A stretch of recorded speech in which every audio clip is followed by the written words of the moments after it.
బ్రహ్మార్పణం. నీ భావన బ్రహ్మంపై ఉంచి బరువు నుండి రక్షణ పొందాలి.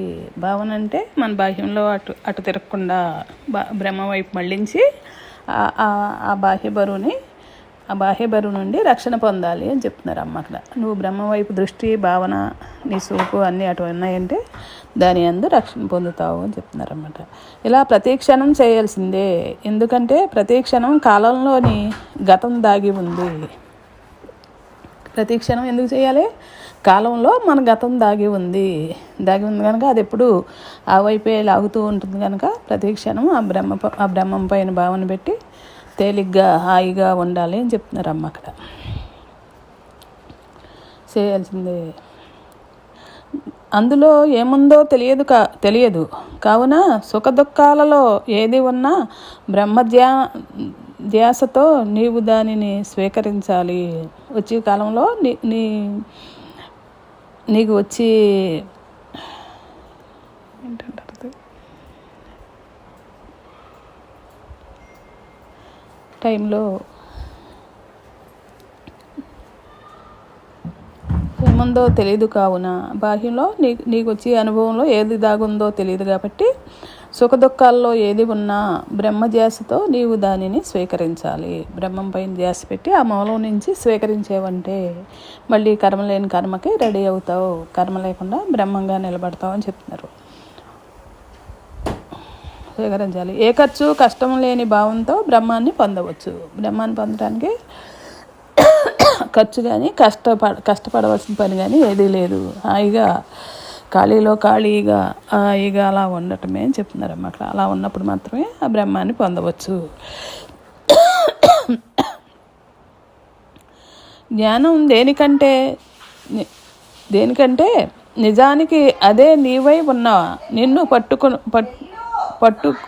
పట్టుకున్నట్టి మనసు జ్ఞానంతో వేరైపోవాలి. జ్ఞానం దేనికంటే ఈ మాయే నేను అనుకున్నాను కాబట్టి ఆ మాయను విడుదల చేసుకోవడానికి ఇది అయిపోయాక తలిపేసామా తలుపు దగ్గరికి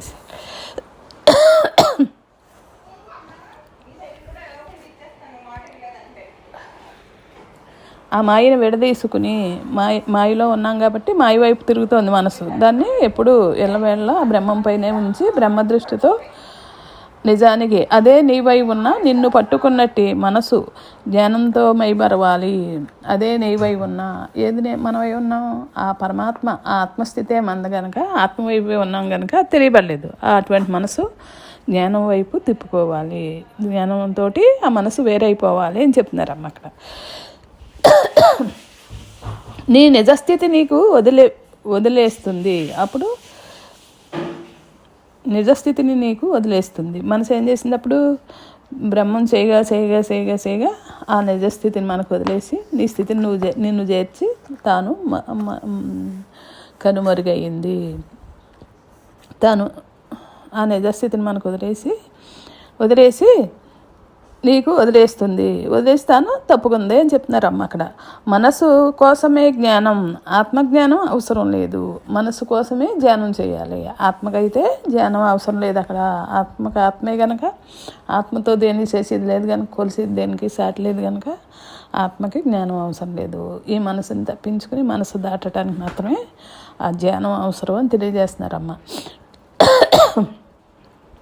వదిలేస్తుంది. మనసు కోసమే ధ్యానం.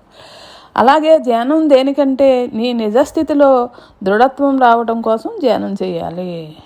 నీవు పరమాత్మ అని తెలిసింది కాబట్టి ఆ నిజస్థితిలో దృఢపడటం స్థిరపడటం కోసమే మనం ధ్యానం చేయాలి. ధ్యానం ఎక్కడ దాకా ఉపయోగం అంటే అలా చెప్తున్నారమ్మ అక్కడ. నీ నిజస్థితిలో నువ్వు దృఢపడే వరకు ధ్యానం చేయాలి అని. ధ్యానంలో మౌనం దాగి ఉంది. ఆ ధ్యాన స్థితిలోనే ఆ ఆత్మ యొక్క మౌనం, ఆ మనోమౌనం దాగి ఉంది. ఆ మౌనం కనుక అలవడితే ధ్యానం కూడా అక్కడ అవసరం లేదు. ఆ మౌన స్థితిని అలవర్చుకున్నావంటే, ఆ మౌన స్థితిలో అలా నిలబడిపోయావంటే అక్కడ ధ్యానం చేయవలసిన పని కూడా అక్కడ లేదు, ఆగిపోయింది. ధ్యాన స్థితి కూడా ఆగిపోతుంది అని చెప్తున్నారు అక్కడ. ధ్యానం కూడా అవసరం లేదు అని తెలియజేస్తున్నారు అమ్మ అక్కడ.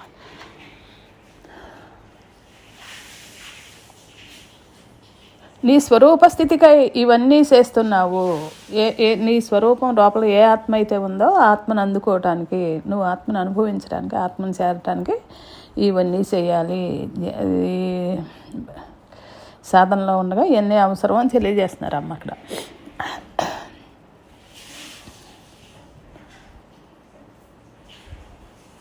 ఇవన్నీ చేస్తున్నావు, ఇట్టి స్థితి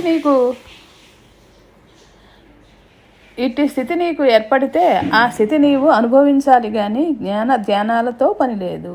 అలాంటి స్థితి, ఈ ధ్యానాన్ని దాటి మౌన స్థితిలో నేను నిజస్వరూపంలో నువ్వు నిలబడ్డావు అంటే అక్కడ అలాంటి స్థితిని అనుభవానికి వచ్చి అనుభవిస్తున్నావు అంటే ఇంక జ్ఞానంతో ధ్యానాలతోటి ఇంక దేనితోటి పని లేదు అని తెలియజేస్తున్నారమ్మ. అవసరం లేదు.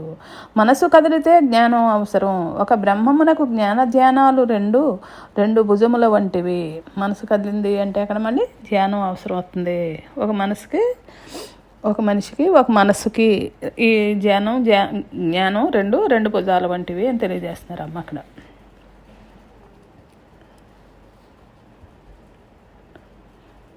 రెండు చేతుల్లో రెండు ఆయుధాలతో ఉంటూ నీలో కలిగినట్టి భావాన్ని ఏ ఆయుధంతో సంహరించుకోవాలో చూసుకోవాలి. రెండు చేతులతో, ఒకటి జ్ఞానాయుధం, ఒకటి ధ్యానాయుధం. ఆ రెండు ఆయుధాలు ఉపయోగించుకుని నీలో కదిలిన మనసు నిన్ను వెనక్కి లాగిందా, కదిలిందా, ఏం జరిగిందో చూసుకుని ఏ ఆయుధం అయితే అక్కడ పనిచేస్తుందో చూసుకుని ఆ రెండింటిలో ఉపయోగించుకోవాలి అని చెప్తున్నారు అక్కడ అమ్మ. మౌనం చెదిరితే నిజస్థితిలో నిలద్రొక్కుకొనుటకు ధ్యానం అవసరం.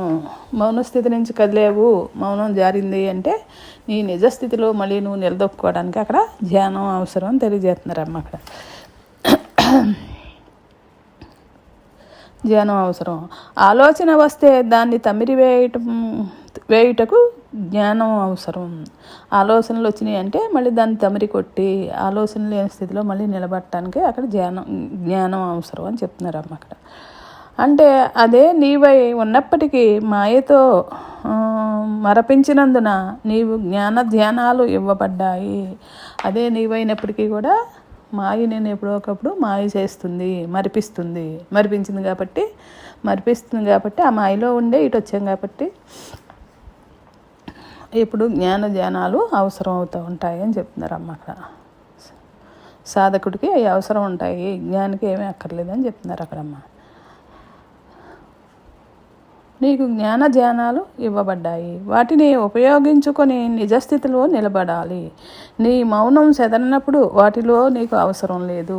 నువ్వు సహజంగా అక్కడ స్థిరపడిపోయావు అంటే నీ సహజ స్థితిని నువ్వు అనుభవిస్తున్నావు అంటే అక్కడ వీటితో పని లేదు. ధ్యానంతో ఏదీ పని లేదు. నీ మౌన స్థితిలో అలా ఊరకుండటమే, అదే నీ నిజస్థితి అని తెలియజేస్తున్నారమ్మ అక్కడ. నేను బ్రహ్మమును అయినప్పుడు అన్నీ నాలోనే జరుగుతాయి. నేను అన్నింటిలోనూ అందరిలోనూ వ్యాపించి ఉంటాను. చూసారు అక్కడ, నేను నిజస్థితిలోనూ నిలబడి నేనే ఆ పరమాత్మను, ఆ పరమాత్మ స్థితి నేనై ఉన్నాను అన్నప్పుడు అన్నీ నాలోనే జరుగుతాయి, అవన్నీ కూడా నాలోనే జరుగుతాయి అని తెలియజేస్తున్నారు అమ్మ అక్కడ. నేను అన్నింటిలోనూ అందరిలోనూ వ్యాపించి ఉంటాను. ఏ అఖండమైన పరమాత్మ ఉందో ఆ పరమాత్మ నువ్వు ఒకటైనప్పుడు అన్నింటిలోనూ అంతటా వ్యాపించి ఉన్నాను అని తెలియజేస్తున్నారు అమ్మ అక్కడ. కావున అంతా నేనే, అలా వ్యాపించి ఉన్నప్పుడు అంతా నేనుగా ఉండాలి, అంతా నేనుగా ఉన్నాను అని చెప్తున్నారు అమ్మ అక్కడ. అన్నీ నేనే, అన్నీ నాలోనే ఉన్నాయి, అంతా నాలోనే జరుగుతుంది అని భావించాలి. ఈ సృష్టికి అంతటికీ ఆధారం ఆ పరమాత్మ స్వరూపమే అయింది కనుక ఇవన్నీ కూడా నాలోనివే, ఇదంతా కూడా నా ఆధారంతో జరుగుతున్నాయి అని తెలియజేస్తున్నారమ్మ అక్కడ. ప్రపంచం జడం, బ్రహ్మశక్తి వలె నడుస్తుంది. బ్రహ్మశక్తి వలనే నడుస్తుంది. ప్రపంచం ఎప్పుడు జడం. ఈ దేహం ఎలా జడమైందో ప్రపంచం కూడా జడమైందే. ఆ బ్రహ్మ ఆధారంతో, బ్రహ్మ కారణంతో, బ్రహ్మశక్తితోటి నడుస్తుంది అని తెలియజేస్తున్నారు అమ్మ అక్కడ. నీవు బ్రహ్మం అంటే నీ పాత్రే ప్రపంచం. నీవే బ్రహ్మం అంటే మళ్ళీ అక్కడ నీ పాత్రే. ఈ దేహపాత్రగా పాత్రను ఎలా తెచ్చుకున్నామో ఆ పాత్ర లాంటిదే ప్రపంచం. వాటికి ఆధారమైంది, వాటికి మూలమైంది అన్నీ కూడా ఆ బ్రహ్మం వల్లే. ఆ బ్రహ్మ ఆధారంతో అన్నీ జరుగుతున్నాయి. ఈ మాయలో కూడా ఈ ప్రకృతికి కూడా ఆధారం ఆ బ్రహ్మమే అయి ఉంది అని తెలియజేస్తున్నారు అమ్మ అక్కడ.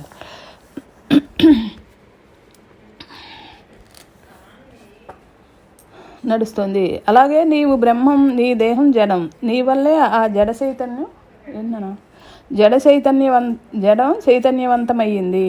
నీలో ఉన్న ఆ పరమాత్మను నువ్వు దర్శించినప్పుడే ఈ జడమైన ఈ దేహం చైతన్యవంతమైంది. ఆ చైతన్యం అయి వచ్చేదాకా మాత్రమే, మన చేతికి అందేదాకా మాత్రమే మనం అక్కడ బ్రహ్మార్పణం. నీలో బ్రహ్మం ఉంది కావున జడం బ్రహ్మమై ప్రకాశిస్తోంది. ఈ జడమైన దేహం నీలో బ్రహ్మం ఉంది. నీ ఆత్మను, నీ స్వస్వరూపాన్ని నువ్వు వ్యక్తం చేసుకున్నావు కనుక ఈ జడమైన దేహం ప్రకాశవంతమై బ్రహ్మమై ప్రకాశిస్తుంది. ఈ దేహమే మళ్ళీ తిరిగి తాను బ్రహ్మమై ప్రకాశిస్తుంది అని తెలియజేస్తున్నారమ్మ అక్కడ. నీవు బ్రహ్మశక్తితో పంచేంద్రియాలను నడిపించు. ఆ బ్రహ్మమై నడిపించి ఆ ప్రకాశంతో ఆ పంచేంద్రియాలను కూడా బ్రహ్మమై నడిపించు. నువ్వు ఆ ఆత్మస్థితిని అందుకున్నావు కాబట్టి ఆత్మస్థితి నుంచి ఈ పంచేంద్రియాలను కూడా నడిపించు అని తెలియజేస్తున్నారమ్మ అక్కడ. గత సంస్కారాల వాసనల బలంతో నడుస్తున్నాయి. ఇప్పుడు దాకా గత సంస్కారాల బలం ఉంది, ఆ ప్రారంధం ఉంది కాబట్టి ఆ వాసనలతో నడుస్తోంది. వాటిని బ్రహ్మంగా ఆ ఇంద్రియాలని వశం చేసుకో. ఈ బ్రహ్మ బలంతో ఆ ఇంద్రియాలను కూడా వశం చేసుకో. నీ నేత్రాలు గత ఆధారంతో బాహ్యాన్నే చూస్తే నీలోని బ్రహ్మత్వాన్ని దిగజారుస్తాయి. నీ నేత్రాలు గత ఆధారంతో ఆ బాహ్యం వైపే చూస్తూ ఉంటే నీ బ్రహ్మత్వాన్ని దిగజారుస్తాయి. అంటే ప్రతి చోట గుణాలని, మనసుని చూసిన కాడల్లా గుణాన్ని, మనసుని చూడగలిగేవంటే మళ్ళీ ఆ బాహ్య నేత్రాలతోటి నీ బ్రహ్మత్వం దిగజారుస్తావు. అంటే అనంతంగా ఎల్లవేళ్ళ ఎక్కడా కూడా ఆ బ్రహ్మస్థితిని, ఆ పరమాత్మ స్థితిని చూసినా, మాట్లాడినా, విన్నా అలా ఉండాలి అని చెప్తున్నారమ్మ అక్కడ. నీవు చెవులు స్మరిస్తుంది కావున నీ ఆధారంతో నడిపించు. వాక్కుని గత సంస్కారాలతో నడిపించకు. వాక్కుని, మనసుని, చూపుని అన్నిటినీ కూడా గత సంస్కారాలకి, గత ప్రారంధానికి వదిలేయద్దు. బ్రహ్మంతో బ్రహ్మంగా నడిపించు అని చెప్తున్నారు అక్కడ. బ్రహ్మమైన నీ ఆధారంతో నడిపించు. శ్వాస గత ఆధారంతో నడవకూడదు. గత ఆధారంతో నడిచింది అంటే మళ్ళీ అక్కడ మరణ భయం వస్తుంది. శ్వాస, చూపు, మాట అన్నీ గత ఆధారానికే బంధింపబడి ఉన్నాయంటే అక్కడ మళ్ళీ మరణ భీతి, మరణ భయం వస్తుంది అని చెప్తున్నారు అన్నమాట. అక్కడ ఉంటుంది. ప్రాణం పోతే నేను ఏమైపోతాననే భీతి కలుగుతుంది. బ్రహ్మధ్యాస శ్వాస అయితే నీవు కాని చోటికి, నీవు లేని చోటికి వెళ్ళడం లేదనే ధైర్యం కలిగి మరణ భయం పోతుంది. బ్రహ్మశ్వాస, ప్రతి శ్వాస బ్రహ్మమైతే నువ్వు వెళ్ళేది ఎక్కడికి? నువ్వు కాని చోటికి, నువ్వు లేని చోటికి నువ్వు వెళ్ళలేదని తెలియబడుతుంది కాబట్టి అక్కడ ఆ మరణ భయం తొలగుతుంది, పోతుంది అని చెప్తున్నారు. నీవు అంతటా వ్యాపించి ఉన్న బ్రహ్మానివి. నీవు వేరుగా ఎక్కడికి వెళ్తావు? అంతా నీవే ఉన్నావు. నీవు లేని చోటే లేదు.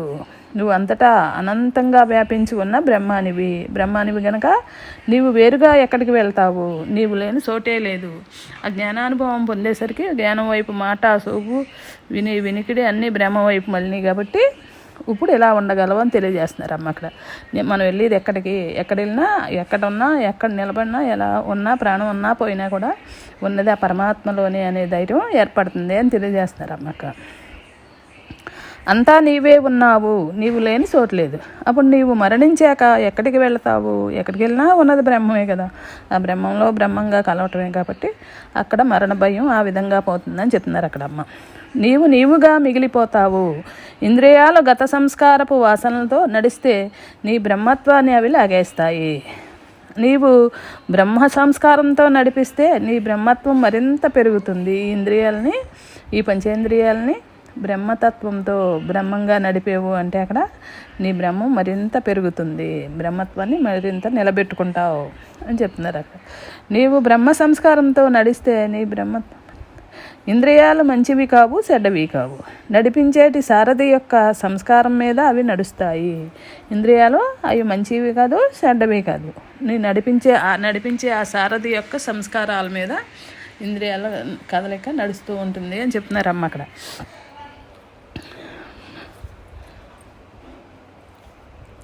మీద నడుస్తుంది. కావున బ్రహ్మ సంస్కారాలతో నడిస్తే నడిస్తే అవి నిన్ను ముంచలేవు. అన్నీ నీలోనే జరుగుతున్నాయి. అన్నిటిలోనూ నువ్వు ఉన్నావు. ఉన్నా, తిన్నా, నవ్వినా, ఏడ్చినా, దేహంతో ఉన్నా, దేహం వీడినా నీవు బ్రహ్మమే. ఒకే చోట ఉన్నావు. బ్రహ్మ సంస్కారాలతోటి బ్రహ్మం వైపు, బ్రహ్మ మూలం నుంచి సాగినాయి అంటే అన్నీ ప్రతిదీని నడిచినా, ఉన్నా, తిన్నా అన్నీ ఆ బ్రహ్మమే అయి ఉన్నావు. ఆ బ్రహ్మంతో నడుస్తోంది. ఎక్కడున్నా ఒకే చోట ఉన్నట్టు ఉంటుంది అని చెప్తున్నారు అమ్మ అక్కడ. బ్రహ్మం ఎప్పుడు అనంతమైంది కాబట్టి ఏ చోట ఉన్నా ఒకటేలా ఉంటుందని చెప్తున్నారు అక్కడ. ఒకే చోట మిగిలిపోతావు. వ్యాపించి ఉన్నవాడికి సరిగ్గా టైం దొరుకుతుంది.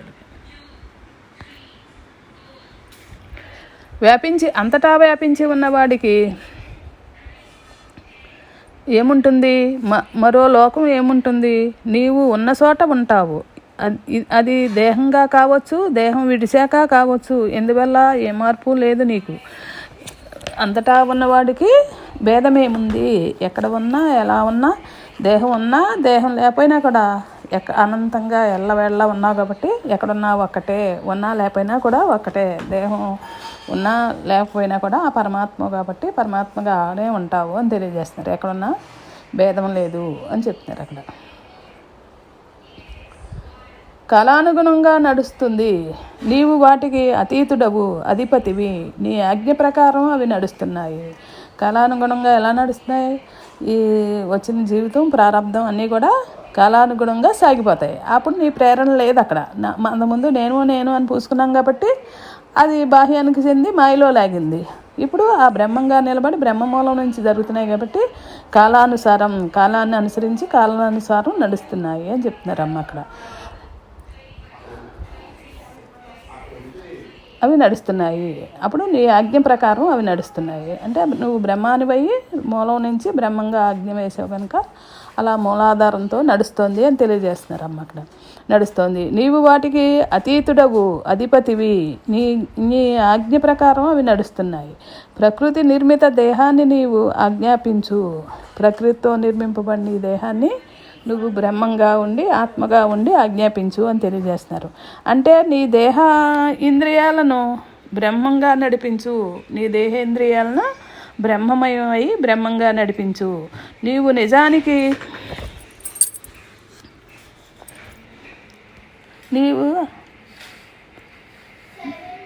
బ్రహ్మమై నడిపించు. నిజానికి బ్రహ్మానివి, కానీ ఇన్నాళ్ళు జీవునిగా భ్రమించావు.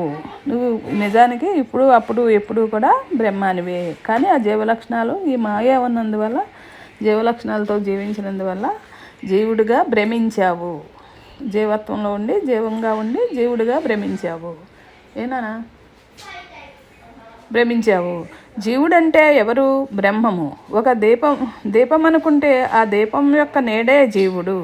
సాధకుడు సాధనలో వివిధ రకాలుగా ఆ నీడని నిర్మూలించాలని చూస్తాడు. సాధకుడు వివిధ రకాలుగా ఆ నీడని నిర్మూలించాలని. ఆ నీడెవరో బాహ్యం కనుక సాధనలో ఉన్నప్పుడు ఆ బాహ్యాన్ని వేడాలని, ఆ బాహ్యాన్ని త్యజించాలని చాలా ప్రయత్నం చేస్తాడు అని చెప్తున్నారు అమ్మ అక్కడ.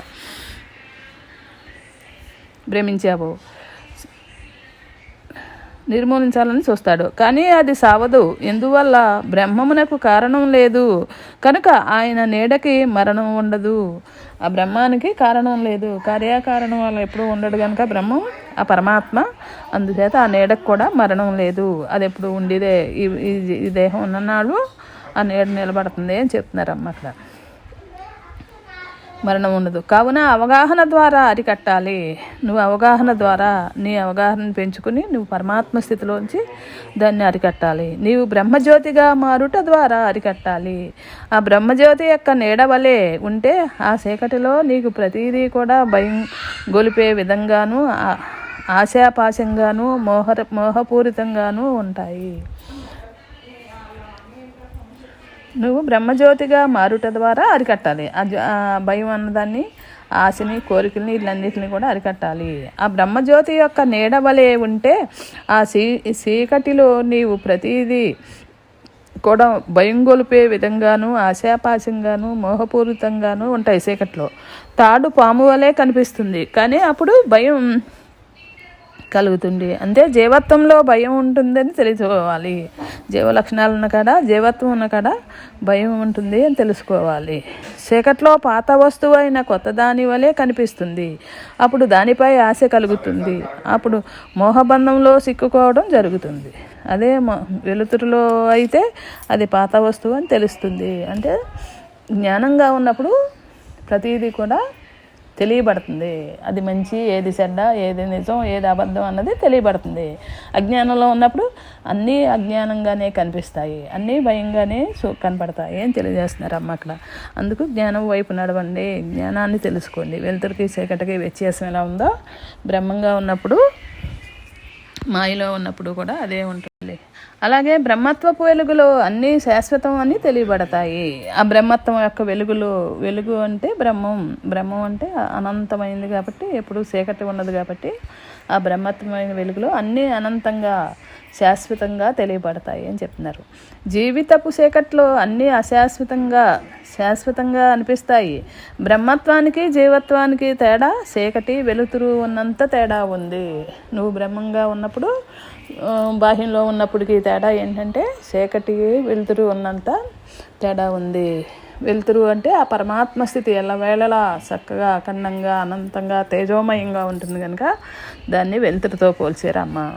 చీకటి అంటే అజ్ఞానం ఎప్పుడు నశించిపోయేదే కనుక అది చీకటిగా పోల్చవచ్చు అంటున్నారు. తెలియబడ్డాయి. బ్రహ్మత్వానికి జీవత్వానికి తేడా చీకటి వెలుతురు వంటివి. జీవత్వపు చీకటిలో ఉంటే అరిషడ్వర్గాలు చుట్టుముడతాయి. ఈ జీవ లక్షణాలతోటి, ఆ జీవ గుణాలతోటి ఉన్నావు అంటే, ఆ చీకట్లో నిలబడ్డావు అంటే అక్కడ అరిషడ్వర్గాలు చుట్టబడతాయి. ఎందువల్ల? చీకట్లో ఉన్నది లేనట్లుగా, లేనిది ఉన్నట్లుగా, చెడ్డది మంచిగాను, మంచి చెడుగాను, పాము తాడుగాను, తాడు పాముగా, బంగారం ఇనుము బంగారంలా వ్యతిరేకంగా కనిపిస్తూ ఉంటాయి. ఈ బాహ్యానికి, అజ్ఞానంలో ఉన్న వ్యక్తికి అన్నీ నిజంగా, నిజాయితీగా ఏది వ్యక్తం కాదు. అందుకనక తాడు పాము కానీ, బంగారం ఇనుపు మొక్క కానీ ఇలా రకరకాలుగా భ్రాంతితోటి జనింతాయి అని చెప్తున్నారమ్మ అక్కడ. భ్రాంతి ఉంది కనుక అక్కడ అవన్నీ అలా కనపడతాయి అజ్ఞానంలో అని చెప్తున్నారమ్మ అక్కడ.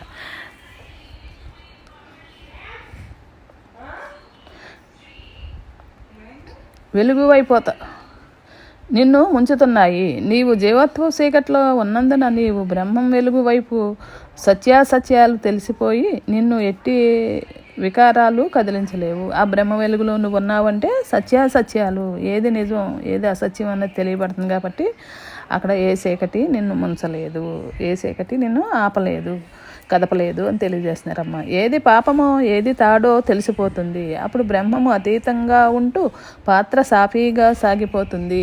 అక్కడ అజ్ఞానమేదో జ్ఞానమేదో తెలియబడింది కనుక ఏది పాపమో ఏది పుణ్యమో అన్నీ తెలియబడ్డాయి కనుక అక్కడ బ్రహ్మం సత్యాసత్యాలు తెలిసిపోయి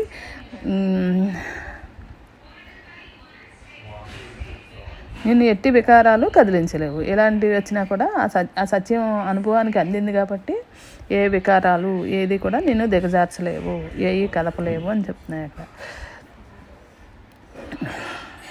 ఏది పాపమో ఇదైతుంది తెలిసిపోతుంది, పాత్ర సాఫీగా సాగిపోతుంది. బ్రహ్మం సూర్యుని వంటి వారు, బ్రహ్మను పోల్చాలి అంటే సూర్యుని వంటి వారు. సూర్యకిరణాలు వంటిది బ్రహ్మజ్ఞానం. సూర్యుని కంటే కిరణాలు వేరు కాదు, సూర్యకిరణాలు సూర్యునిలో ఎలా అనుసంధానం అయితే ఉన్నాయో ఈ బ్రహ్మం కూడా ఆత్మకు వేరు కాదు. ఆ పరమాత్మ స్థితే బ్రహ్మం మనలో ఉంది అని తెలియజేస్తున్నారు అమ్మ అక్కడ.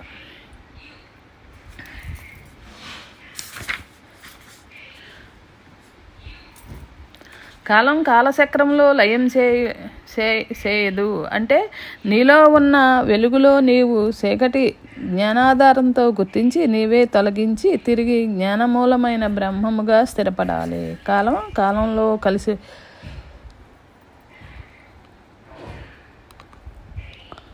కాలం కాలచక్రంలో లయం చేయదు. కాలచక్రంలో లయం చేయడం అంటే నీలోనే ఉన్న వెలుగుతో నీవు చీకటిని జ్ఞానాధారంతో గుర్తించి నీవే తొలగించి తిరిగి జ్ఞానమూలమైన బ్రహ్మముగా స్థిరపడాలి. ఆ చీకటిని జ్ఞానాధారంతో గుర్తించి నీవే జ్ఞానమై నువ్వే బ్రహ్మమై బ్రహ్మాధారంతో స్థిరపడాలి అని చెప్తున్నారమ్మ అక్కడ. స్థిరపడాలి. బ్రహ్మము ఉండుటలోనే గుణభావ కాల అతీతాలు దాగి ఉన్నాయి. బ్రహ్మంగా ఉండటంలోనే తెలియబడుతున్నాయి. గుణం, భావం, కాలానికి అతీతం అన్నీ తెలియబడుతున్నాయి. నువ్వు బ్రహ్మంగా ఉన్నప్పుడు అలా కాలానికి అతీతంగా ఉండగలవు. ఉంటే బ్రహ్మము ఉన్నట్లు చీకటిలో నిలబడి చీకటిని పాలద్రోలలేవు. బ్రహ్మ వెలుగు నీవైనప్పుడు చీకటిని పోగొట్టుకోగలవు. చీకటిలో నిలబడి చీకటి నుంచి ఎప్పుడూ ఆ చీకటిని పారద్రోలలేవు. బ్రహ్మమే నీవైనప్పుడు, ఆ బ్రహ్మ వెలుగు నీవైనప్పుడు మాత్రమే ఆ చీకటిని పారద్రోలగలవు అని చెప్తున్నారు. బ్రహ్మమే నిలమైనది. మనసు సంచలమైంది గల వ్యవస్థం చూస్తే బ్రహ్మము నిశ్చలమైంది. మనసు ఎప్పుడు సంచలమైంది. గతాన్ని చూసామంటే మనసు ఎప్పుడు సంచలంగా విహరిస్తూ ఉంటుంది. ఈ బ్రహ్మంలోకి వచ్చామంటే అదే నిశ్చలమైంది. నిశ్చలమైన స్థితిని ఏర్పరచుకుంది. బ్రహ్మము శాంతి స్వరూపమైనది. మనసు అశాంతికి ప్రతిరూపమైంది. బ్రహ్మం అంటే ఆ పరమాత్మగా ఉన్నప్పుడు శాంతి, సుఖం స్వరూపం నీ స్వరూపం అయింది. అలా బాహ్యంలో ఉంది అంటే మనసు ఉంది అంటే అక్కడ అశాంతికి మూలమైంది. రెండింటికి తేడా చెప్తున్నారు అక్కడ అమ్మ. ప్రతిరూపమైంది. బ్రహ్మము నిరాకార నిర్గుణమైనది బ్రహ్మము. మనసు దేహమును ఆకారంగా తీసుకున్నది. ఇంకా గుణ సమ్మేళనమైనది మనసు. నిరాకార నిర్గుణంగా ఏది ఎన్నిటికి దేనికి బంధింపబడకుండా నిరాకారంగా నిర్గుణంగా దేనికి కాలాతీతంగా ఉన్నది బ్రహ్మము అని తెలియజేస్తున్నారమ్మ అక్కడ. మనసు ఉందంటే అక్కడ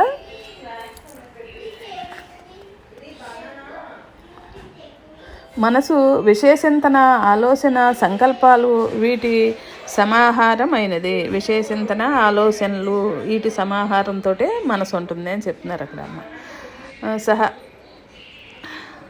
సంకల్పాలు వీటి సమాహారమైనదే మనసు. బ్రహ్మం సావు పుట్టుకలు లేనిది, ఆనంద స్వరూపమైనది. నువ్వు పరమాత్మ అయినప్పుడు అనంతంగా పరమాత్మ ఉన్నాడు కాబట్టి ఎల్లవేళ ఎక్కడ చూసినా అదే పరమాత్మ నిలబడి ఉన్నాడు కాబట్టి అక్కడ మన పరమాత్మకి సావు పుట్టుకలు లేవు. బ్రహ్మానికి సావు పుట్టుకలు లేవు. ఎక్కడున్నా అందులోనే ఉన్నావు కాబట్టి దేహం పడిపోయినా ఉన్నది అక్కడే కాబట్టి ఆ బ్రహ్మానికి సావు పుట్టుకలు లేవు అని తెలియజేస్తున్నారమ్మ అక్కడ. లేనిది ఆనంద స్వరూపమైనది. మనసు నిత్యం సుఖసాగరంలో మునుగుతూ చూస్తూ పడుతూ ఉండేది. ఆనంద స్వరూపమైనది బ్రహ్మం. మనసు ఉందంటే ఆ సుఖ దుఃఖాల సాగరంలో ములుగుతూ లేస్తూ ఈతలు కొడుతూ ఉంటుంది అని తెలియజేస్తారమ్మ. మనసు లక్షణం మళ్ళినట్టు కాలచక్రంలో మునుగుతూ ప్రతి మనిషిలోనూ రెండు ఉన్నాయి. అలాగే ప్రతి మనిషిలోని ప్రతి జీవిలోని కూడా ఈ రెండు లక్షణాలు ఉన్నాయని తెలుపుతున్నారమ్మ. ఏది నీవు స్థిరపడితే ఆ ఫలితాన్ని పొందుతావు.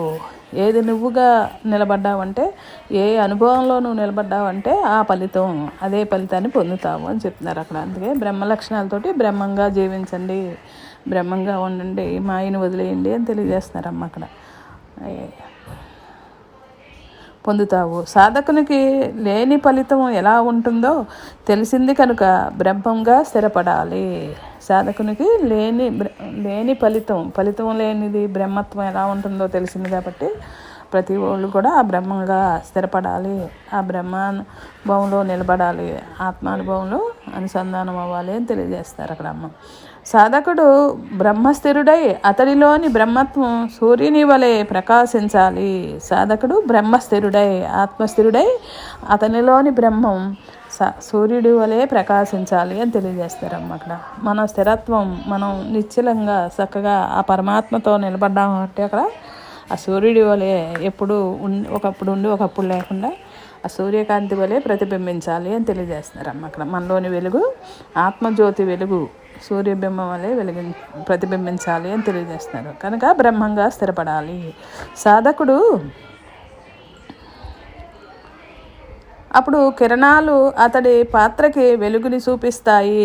ఆ సూర్యుడిలా నిలబడ్డావు అంటే అక్కడ ఆ కిరణాలు వెలుగులో తన పాత్రని వెలుగు చూపిస్తాయి, ఆ చీకట్లో ఉన్న పాత్రకి వెలుగుని చూపిస్తాయి అని చెప్తున్నారమ్మ అక్కడ. అంటే నువ్వు ఆత్మ అయినప్పుడు నీ లోపల ఉన్న జ్యోతి నీ దేహ వెలుగుని నీకు దేహానికి కూడా వెలుగునిస్తుంది అని తెలియజేస్తున్నారు అమ్మ అక్కడ. దాని భావం అదే అనమాట.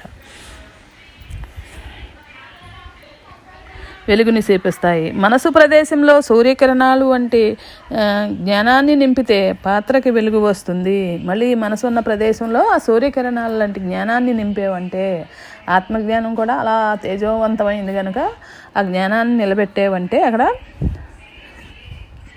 నింపితే పాత్రకి వెలుగునిస్తుంది. నీ దేహ పాత్రకి నీ దేహం అప్పుడు దేవాలయంగా మారుతుంది, దేహ పాత్రకి వెలుగు వస్తుంది అని చెప్తున్నారు అమ్మ అక్కడ. మనసు మబ్బు వలె మూసేస్తే అజ్ఞానం ఆవరించి పాత్రలో చీకట్లు సిమ్ముకుంటాయి. మనసు అజ్ఞానంలో మూసివేస్తే మబ్బు వలె అజ్ఞానం అనే మబ్బు మూసివేస్తే అజ్ఞానం ఆవరించి పాత్రలో చీకట్లు సిమ్ముకుంటాయి.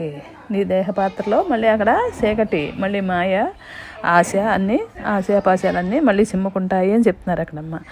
ఆ ఆంతర్యంలో బ్రహ్మస్థితిలో ఎదిగిన కొద్దీ అంతులేని శూన్య ప్రయాణం ఉంటుంది.